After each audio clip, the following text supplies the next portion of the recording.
क्रिस्का recording studio Ekangar सराय।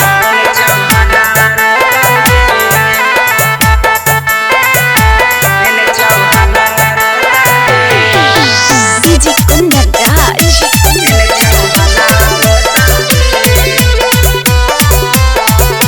Presented by Kriska films. लगनी में गे छौड़ी तोर बियाहवा होतौगे, लगनी में गे छौड़ी तोर बियाहवा होतौगे। ओने पहुनावा टोतौगे एने चौहनावा रोतौगे, ओने पहुनावा टोतौगे एने चौहनावा रोतौगे। धई के जो बनावा यही रनावा सोतौगे, धई के जो बनावा यही रनावा सोतौगे।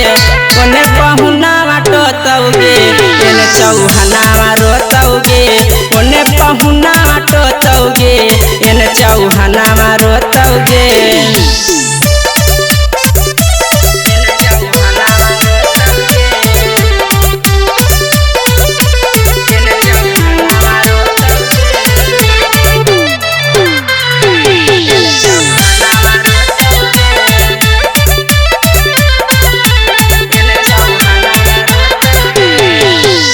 देखलियो सपना करब तोरे से बियाहवा गे, चौहान जी के बेटावा के नहीं बनईन ही दुल्हावा गे।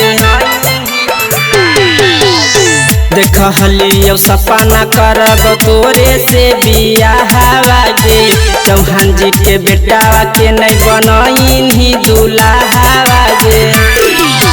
परतौ से नुरावा नहीं बर्दाश्त होतौगे, परतौ से नुरावा नहीं बर्दाश्त होतौगे।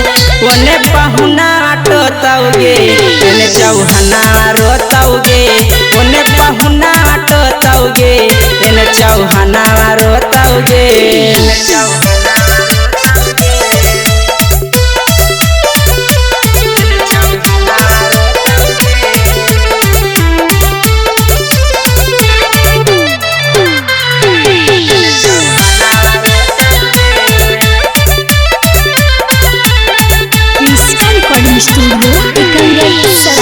जब से सुनलियो तोरो आई तौ बरतिया गे, पीटी पीटी कानो हाकौ विनोद छतिया गे।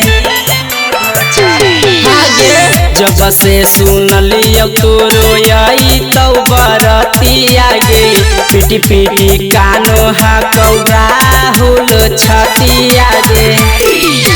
टुनटुनिया सिक फटल दिलावा सुइया से सीतौगे, टुनटुनिया सिक फटल दिलावा सुइया से सीतौगे।